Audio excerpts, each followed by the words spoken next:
You are now watching Zach Lesage, the best place to learn about competitive Pokemon TCG. Let's get it! Yo, what's poppin'? How's it going, everyone? Zach Lesage here. Today we're going to be going over another Brilliant Stars deck profile, and that means that we're going to be going over decks 11 through 20. Through our top best 10 decks, we have Mew on top of the metagame, still hanging in there, although it is looking like it might fall. What decks are going to be through 11 through 20? Let me know in the comments below what your best guesses are. Hit that like button, hit that subscribe button, do anything you can to support. If you are trying to pick up any of the cards for these decks, go to ptcgeostore.com, plug in code ZLesage5 to save 5% on your next order. You can go to atlascollectibles.com, plug in code ZLesage8 to save 8% on your order of Pokemon TCG singles. Or you could go to metafy.gg/@ZachLesage, pick up a one-on-one coaching session or a training package with me so I can help you grow in the Pokemon community, figure out exactly what's going on, and up your game today. All those links are available in the description. All of the deck lists in this video are in the pinned comment, so you can copy and paste them right into PTCGO, PTCG Live, and of course, there's reference videos for most, if not all of them. If not, they're going to be on my whiteboard list somewhere over there, so I'm getting around to them. So, without being too much anything else, let's jump into our number 20 spot, see exactly what's going on in this video. I'm really excited to see what's going on. Sneaking into number 20 and not making the top 20 list last week is Dragapult VMAX. Now, Dragapult VMAX is it's one of those decks where it hasn't necessarily got the biggest upgrade from Brilliant Stars, but we do see an Ultra Ball in this deck. Do see a couple choice belts, which does bring its attacks damage from 130 to 160, which most notably can almost two-shot most VMAX Pokemon. It's not bad in a field where there's single prize card Pokemon, such as Malamar seeing success, but you are just trying to go max Phantom, attack, path to the peak, very similar to a Jolteon VMAX deck, except it is weak to Dark, and that's really where we're going to be taking over here. Dark-type Pokemon are really trying to counter Mew VMAX, not countering Dragapult VMAX, but this deck is going to be harmed just by association of the Psychic type or the Darkness type weakness. So overall, even though this deck has seen a lot of success in the past, it just doesn't seem like it's going to be successful anymore, or it's not going to be as successful as it once was. I think Dragapult VMAX is likely going to slide off this list, unless of course there's some Dragapult VMAX enjoyers that are going to be playing this deck to any upcoming events.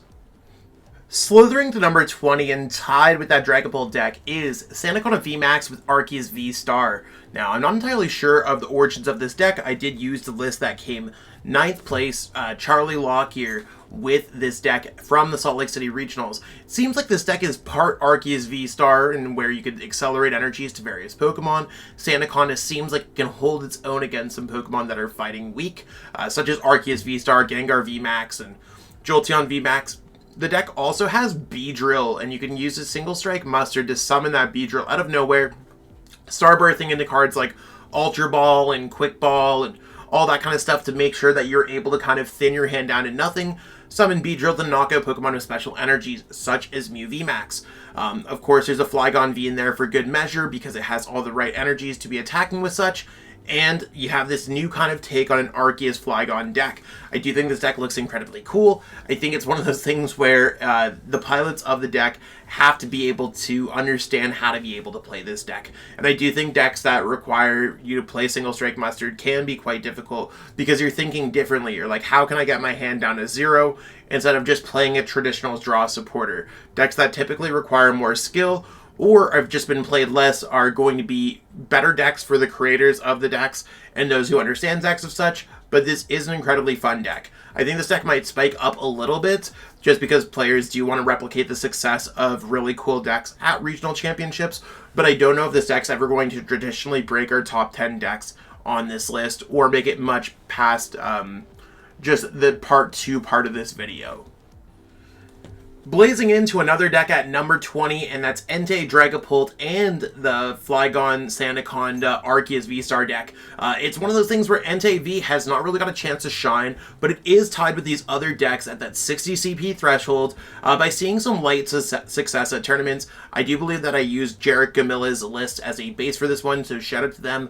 The whole goal of this deck is to accelerate energies with Magma Basin onto Entei V and have a vicious fire-type attacker. With Suicune and Ludicolo coming second at Salt Lake City Regionals, decks that have this Rondo-type attack, and that'd be Entei, Suicune, or Raikou, are all going to see similar amounts of success, or at least have the possibility to see success.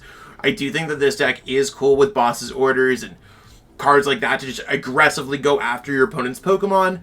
Will it work? I mean, I have not seen Entei be super successful, and it just continuously, like, is on the list, off the list, usually off the list. So I'm going to say that Fire type probably does have a spot in the top 20 decks, or the decks 11 through 20, but this one seems like it might fall off. It might just be one of those things where it was in the format for this week, might not necessarily see as much success because it's not really seeing a trickle of success at the late night series, regional championships, or other larger scale events.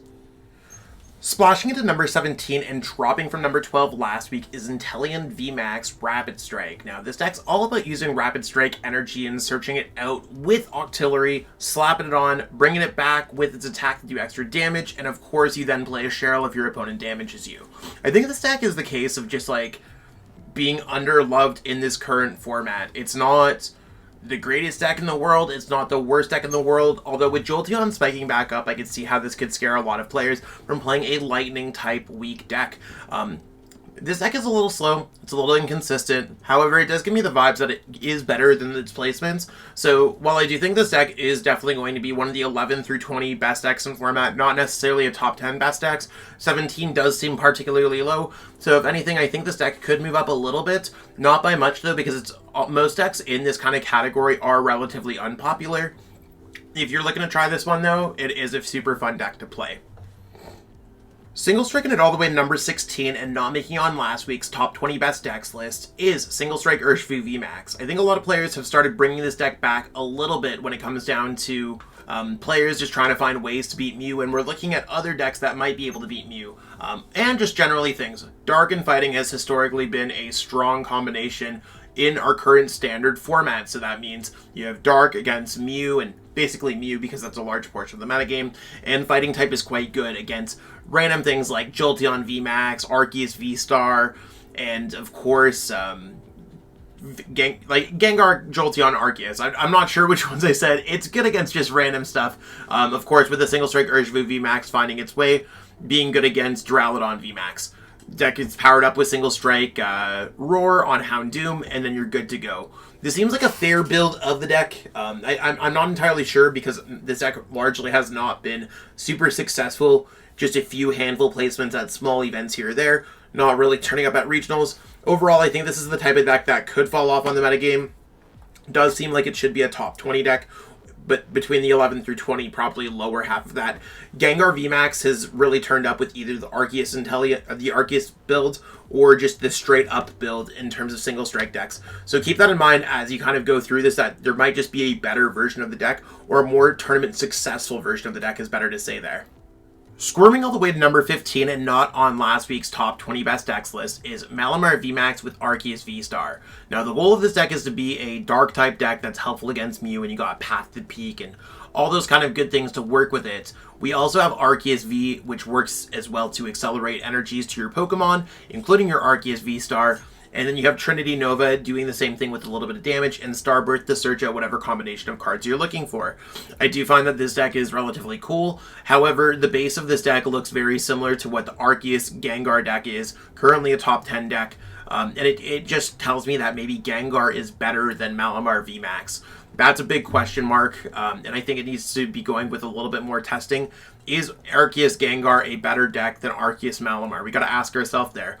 Arceus is going to remain the same. The rest of the core of the deck is going to remain the same. Is Malamar or Gengar a better Pokemon?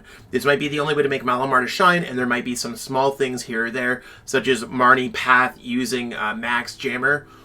But it's to be determined. Currently, Arceus Gengar just won Salt Lake City Regionals, and it's within the top 10 best decks in the format. So I'm probably going to go with that one, so we might see this deck fall off a little bit. But if they both can hold their own in the metagame, I think this one is probably appropriately placed mid-tier between the bottom 11 through 20 decks.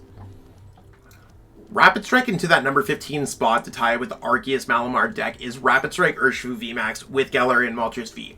Now, every single time I see this deck, I'm always like, I think Fighting and Dark is a very good combination, but I do think there's better combinations such as Gengar VMAX and Stonjourner, or just playing Galarian Moltres V, and a Zapdos V. In this case, the deck functions like a half a Rapid Strike Urshifu VMAX deck, where you got the G-Max Rapid Flow type cards, you got Metachamp to clean things up, Pessimian, Telescopic Sight, Quick Shooting, all that kind of stuff, to make sure that you're a half spread deck. You got Galarian Moltres V, that's really powered up with Raihan, Dark Energy, Dire Flame Wings, all that stuff, so you're part of Dark type deck. There's no energy switch, so there's no true synergy between them, except you are just you're part Dark type, and that's going to help you get against Mew. I do think that Rapid Strike Urshifu VMAX does have the opportunity to see success in this format.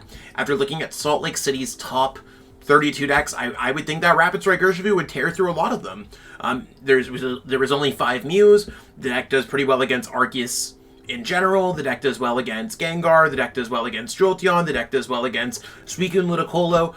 It just doesn't really do great against Mew. So I do think that a revisited version of this, either being Raihan or Melanie based, seems a lot better than just playing it with the Galarian Moltres. Sometimes you gotta call yourself that when you're gonna lose a game. And you can't counter every single deck in the format. I think this might be where it is. So this deck to me seems like it's going to be either going down because another Rapid Strike variant is probably going to be on the come up, or we might not see the Rapid Strike variant come on the come up, and this deck appropriately plays somewhere within the top 11 through 20 decks in the format. Sneaking all the way to number 13 and dropping from number 10 is Eternatus VMAX. Now, Eternatus is all about Dread End, and you want to be able to build up your board with Eternal Zone. So Dread End does 30 damage times the amount of Dark Pokemon or just Pokemon that you have in play. 270 base with Choice Belt, you could bring that to 300. With Leon, you could bring that to 330. With Zigzagoon, you could bring that to 340. Shout out to Alex Shemansky and Josh Fring for really kind of playing this on Limitless and showing me the ways. Of course, you have all those extra abilities, or the extra ability of Eternal Zone, to have up to 8 Pokemon in play. That's what makes it work. Galarian Moltres gives you energy acceleration. Leopard allows you to draw. Crobat allows you to draw. Lots of cool things going on here. I think this, again, is one of those cases where this deck may or may not be better, or worse, than Gengar VMAX, or any other Dark-type Pokemon in format. So to me, I think it's just really one of those things where Eternatus VMAX, strong, very efficient, very powerful, might be a case where it might be reinventing the wheel. If we look at other decks such as Arceus, Gengar, just looking at Salt Lake City results, Eternatus VMAX is not there. And it has to not be there for a reason. Maybe it's not there because players just aren't playing it. It does seem quite successful. It does seem like it can do quite a good things. Maybe it just struggles to certain matchups like Mew VMAX because it does not play Path to the Peak as well. Parading into number 12 and dropping from number 7 from Friday's list is Donphan Moltres. Now, this is one of those decks that I was not expecting to see on this list, but Thomas Harvey has been crushing tournaments out with this deck. It just seems like they're able to go back to back to back to back, kind of like a single prize card version of just a fighting Dark deck, to me, is what it seems. So, kind of Dark Toolbox vibes with the cast form, free retreat into other things. There's Donphan that's good against Jolteon, Eternatus, Gengar, Arceus. You got Galarian Moltres that's helpful. Like, it seems like there's something really cool going on here. The list seems a little bit personalized with the cleansing gloves and all that stuff. I haven't necessarily got a chance to dive into this deck, but again, it just seems like you're choosing the correct attackers against the correct kind of decks, really rolling with it. Is the strategy going to work? 100% it's going to work, and I'm sure a lot of people don't know what Donphan does. I'm sure a lot of people don't know what these things do. I mean, these are decks that allow it to be successful or not. With Choice Belt, you are able to knock out certain matchups, quick shooting, all that kind of good stuff. Is it going to work out forever? I'm honestly not sure. When only one player is playing a deck, we have to put a bit of a caution towards it. That doesn't mean that it's a bad deck or anything else like that. It just means that it's not widely tested enough for us to determine what's going on. Do I think this deck's going to go down? I totally think this deck's going to go down, especially with only one player playing it. Players can't just win tournaments non-stop forever until other players take on. I think that there's something obviously that's not top 10 behavior when it comes from this deck. So it's one of those things where, of course, it can be successful. I just don't think it's within the top 10 best decks right now, or it doesn't necessarily have the backing to do so. That means it's going to stay here. And if anything, if only one player is playing it, it's likely going to slide down the ranks because players cannot be expected to win every single tournament. Super cool deck. Just we need more players to play this deck in order to see what's up. If you're looking for a cool deck, give this deck a try. And here's tied for our number 11 or number 12 spot this week. Actually not falling, moving on up from number 18 is Malamar. Now, Malamar is always been seeing success. It just depends if people are playing it or not. And in this case, some people were playing it. We saw that Gabe Shumway was able to make top 16 at Salt Lake City Regional. So this one gives me the most glimmer of hope. It's the only deck on here that really seems like it's really good placement at Salt Lake City Regionals. I mean, I guess there was the Arceus Sandaconda deck. This one's a little bit more mainstream than that. Rapid Strike Tentacles, ripping a bunch of Rapid Strike cards from your hands, and Gabe Shumway did play the Inteleon version. This list does look like it originally originated from Torrid Reklev, their run at the Metafy Regional Championships. So you rip the Rapid Strike Pokemon from your hands, continuously replenish them with Shady Dealings using Cynthia's Ambition, etc., etc. I think this deck's powerful, especially as a single prize card deck, and it's one of those things where the Inteleon engine seems to be taking over a little bit. Scoop Up Net seems to be working, quick shooting, all that kind of good stuff working together, and of course you can Scoop Up Net, get back a Rapid Strike Sobble and a Rapid Strike Inteleon to make things happen, or search out for double Shady Dealings. I like the explosiveness and strategies that this deck offers. I think that I'm not entirely sure if this builds better than Shinjino or not, but to me, it tells me that there's a lot of things going on here that are incredibly cool. I know the reference video doesn't necessarily have this version, but it's the same kind of concept with Rapid Strike Tentacles. By all means, I think this deck's cool, and it does seem like it's going to jump into our top 10 spots next week going forward. I'm not sure why it was number 18, just probably due to lack of play. Sometimes people just play different single prize card decks, including Donphan Moltres, which is also tied for number 12. So check it out. We're going to see what's going on next week, and let me close you out. And that's what we got going on for this video today here. We got Malamar coming in at that number 12 spot, tied. And it's one of those things where it's like Malamar is so close to being there. We have seen this deck going up. We have seen it go down. It's one of those things, people either love it or hate it, but I do think it is an overall really cool concept that does hold its own. So maybe we'll see it in the top 10 going forward. If you haven't already, check out the pinned comment with lists and reference videos for most, if not all, of these decks. By all means, hit that like button, hit that subscribe button, interact with this video, say hi, say anything. I love to spark a conversation in the comments. I do get back to every single person's comments when possible. I mean, I do get back to them always. It just may take me a day or two just due to the amount that I do get. So by all means, leave the comment there. I will get back to you. And if you haven't already, pick up some codes at ptcgeostore.com, plug in code ZELASAGE5. Go to atlascollectibles.com, plug in code ZELASAGE8. If you're playing in the late night series, it's a great way to spend your credit and save a little bit more of that percentage. You could also go to metafy.gg/@ZachLasage. Plug in that code, get some coaching, all that good stuff. I really would love to help you out on your Pokemon journey legitimately, and I do have a few spots open, so I'd love to help you out there. So that being said, I will catch up with all y'all later. Stay tuned for the next Best Decks in Brilliant Stars, and a great week filled with content. Peace out, and have a great day. I truly appreciate you taking the time out of your day to watch this video. It means the world to me. And my goal with this channel is to spread my love of the game and knowledge with our entire Pokemon TCG community. If you haven't already, help signal boost this video to other Pokemon TCG fans by liking it, sharing it with your friends, and subscribing to the channel. Hopefully we reach our goals really soon. Check out this recommended video, and have yourself a great day. Thanks.